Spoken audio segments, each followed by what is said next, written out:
When you step into a clinic or, meet a new healthcare provider for the first time, what's the very first thing you're entrusting them with? It's your health, isn't it? Your well-being, maybe even your future. That's a huge leap of faith.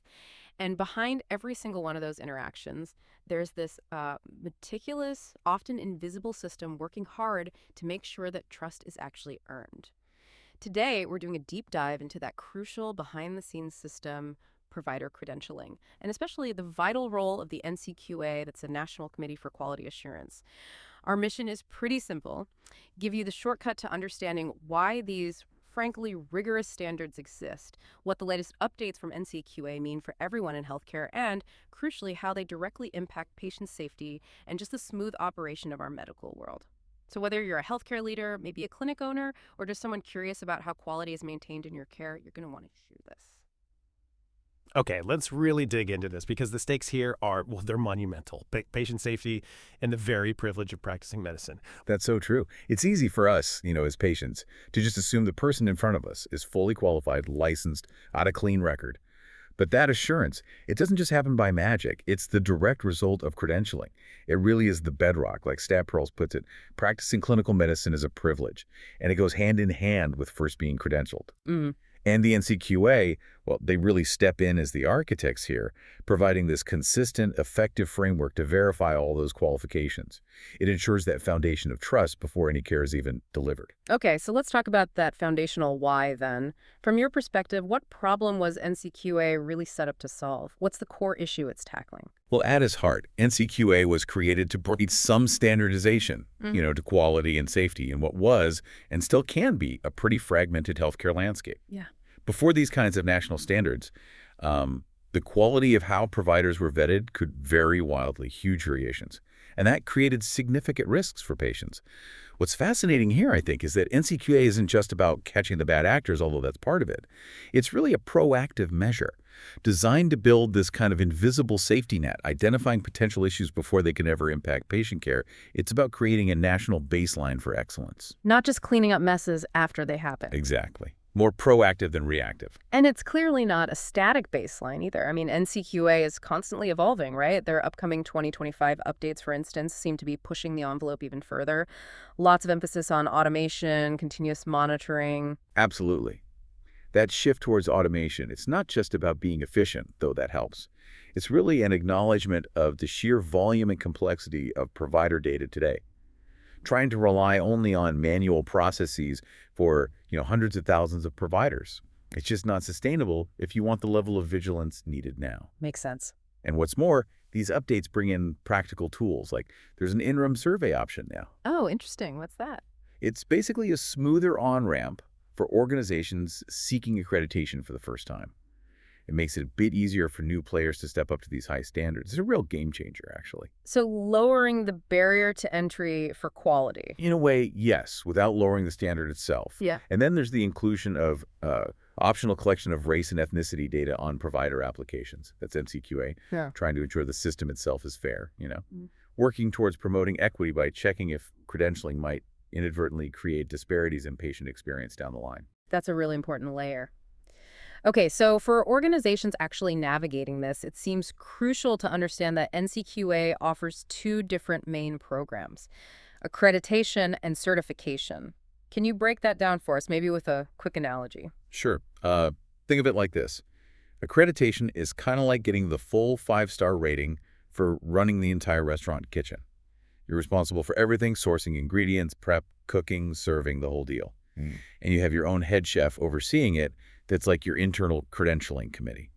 It's 4 organizations with that full oversight. Okay, the whole operation. Right. Now, certification, on the other hand, is more like being a specialist supplier who only handles, say, rigorously verifying the quality and safety of all the vegetables before they even get to the kitchen. They perform that specific verification task extremely well, but they don't run the whole kitchen or have that final oversight committee. Ah, got it. So one's the whole kitchen, one's the expert quality check on the ingredients. Exactly. And understanding that difference is key because NCQA's requirements often mirror what health plans look for. So knowing which program applies helps you prepare for audits, for contracts. It's about knowing your role in that quality kitchen. That kitchen analogy really helps clarify it. Okay, so for the clinic owners, the administrators listening, this isn't just abstract stuff. It's about practical steps. What do organizations actually need to do day to day to stay compliant? Let's maybe dive into NCQA's 6 core elements, starting with what sounds like the real detective work. All right, first up, primary source verification, or PSV. This feels like the absolute bedrock. It is. It means you don't just, take a practitioner's license or their diploma at face value from a copy they give you. You have to verify it directly with the original source, the issuing institution. So we're talking about actually contacting state licensing boards, right? Checking the National Practitioner Databank, the NPDB. Which is so critical. That's the federal clearinghouse for malpractice reports, disciplinary actions. They're a key check. Definitely. And reviewing DEA numbers for anyone prescribing controlled substances, cross-referencing those Medicare, Medicaid exclusion lists, it's thorough. Why is this deep dive, this direct verification, so fundamentally critical? Why not just trust the paper? That's a really good question. The real power of primary source verification isn't just fact-checking. It's about accountability. It fundamentally shifts the burden of proof back to the original issuing body. You're not relying on the provider's say-so or even a copy they provide. You're going to the source. It creates this, web of certified trust that's incredibly difficult for someone fraudulent to fake. It's healthcare's ultimate digital signature, almost, for qualifications. Okay, digital signature for qualifications. I like that. It just removes any doubt. Yeah. You're dealing with validated information, straight from the horse's mouth, so to speak, verifying the very foundation of their right to practice. That makes total sense. And that verification needs to happen quickly now, which directly impacts when patients can actually see these providers. Which brings us to element number 2, timely credentialing. NCQA has really tightened these timelines with the 2025 updates, haven't they? Dramatically. For accredited organizations, the window to get all that initial credentialing and recredentialing verification done is now 120 days. That's down from 180. A big jump. Yeah. And for certified organizations, it's even tighter. Just 90 days. And those accelerated timelines, well, they mean healthcare organizations pretty much have to move away from slow, manual processes. You just can't keep up otherwise.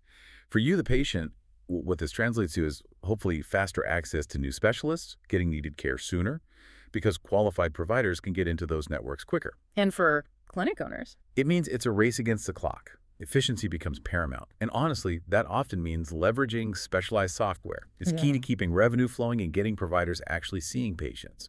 Right, the practical business reality. Okay, element number 3, periodic recredentialing. This isn't a one-time check, is it? Not at all. It's about regular checkups on providers. The standard cycle is typically every 3 years. So every 36 months? Right, though the recommendation is actually to aim for a 34 or 35-month cycle. Well, why is that? Little bit buffer. Exactly. It gives organizations a bit of breathing room to manage the paperwork, chase down any lagging information, and ensure everything stays current without accidentally breaching that 3-year deadline. It's about maintaining that ongoing assurance smoothly. Smart. Okay, now this 4th element feels like a really significant shift, moving from periodic checks to something much more continuous, ongoing monitoring. This is huge. NCQA now mandates monthly checks, not just every 3 years.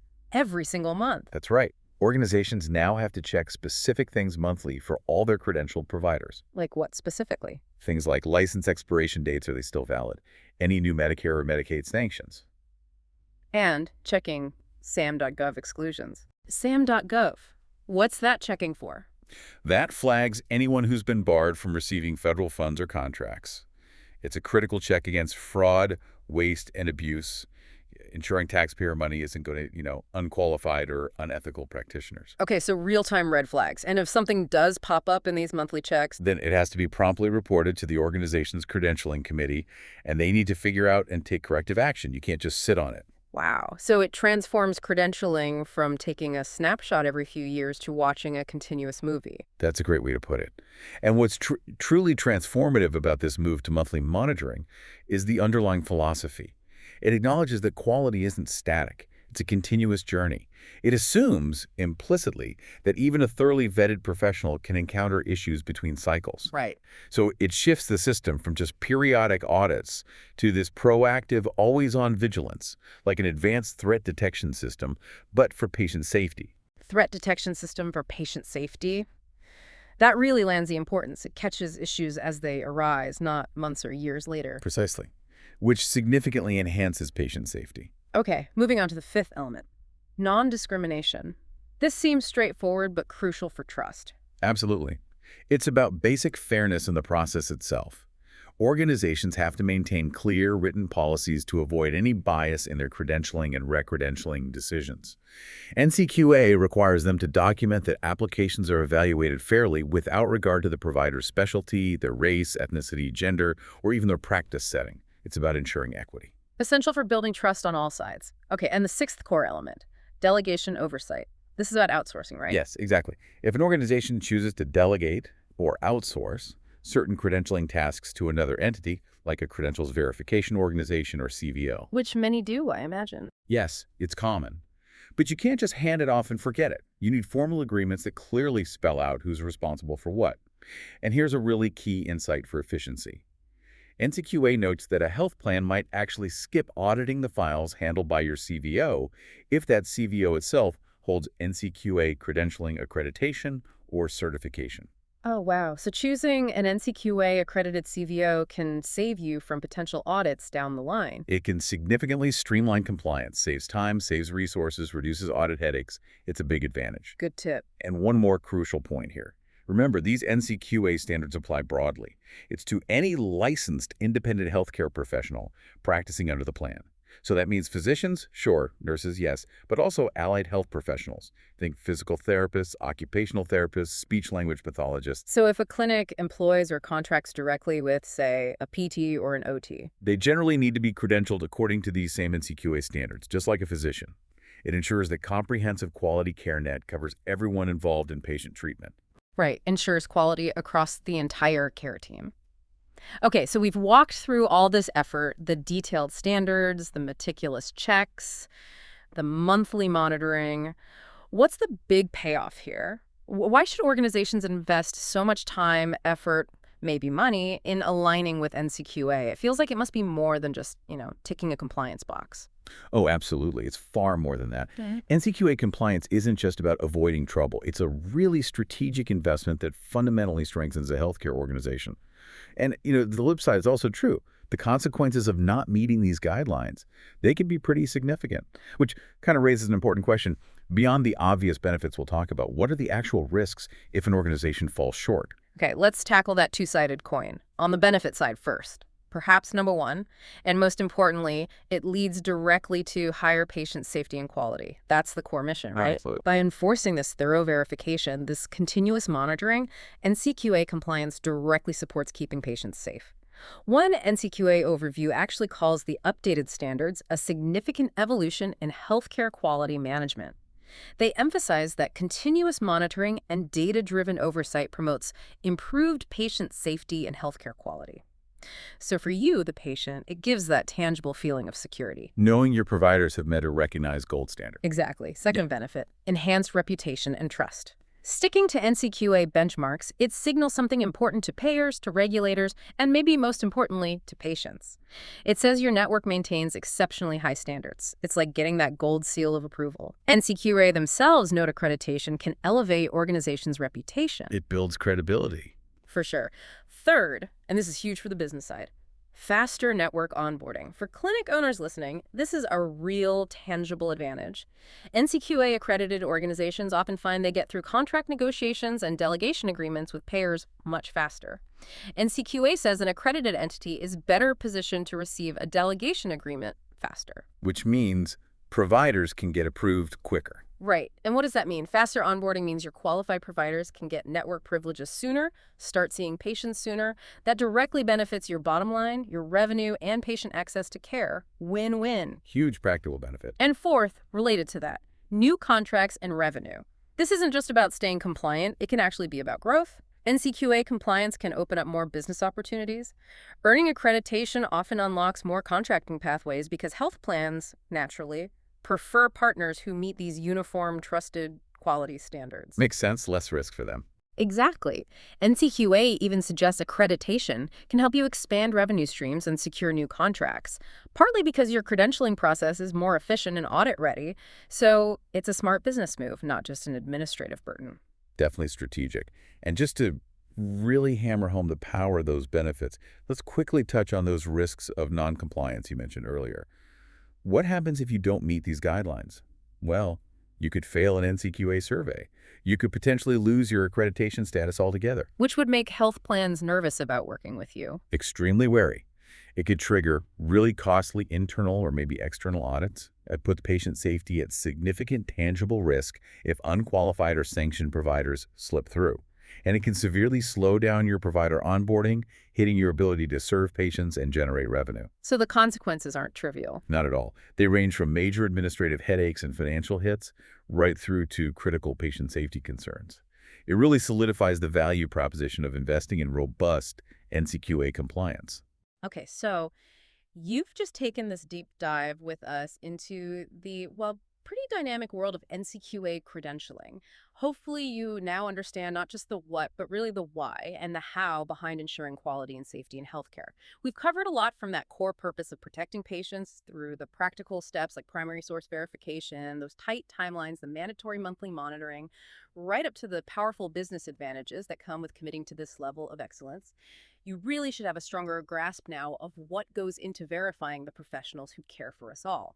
So thinking about all these rigorous standards, this push for continuous monitoring, data-driven oversight, it kind of makes you wonder, doesn't it? Beyond all these official documented checks, what are the unspoken elements? What aspects of a provider's credentials do you personally value most when you're choosing who cares for your health? What's that qualitative layer on top of all this quantitative data? That's a really profound thought to end on. Because what's truly compelling here, I think, is seeing how the NCQA framework itself continuously adapts. You see it with the 2025 updates emphasizing automation, ongoing vigilance. It's proof that quality assurance in healthcare isn't some static goal you reach and then you're done. It's an unending, dynamic process, constant improvement, constant accountability. It evolves to meet new challenges, always striving for better, safer patient care in what is, let's face it, a complex and ever-changing world.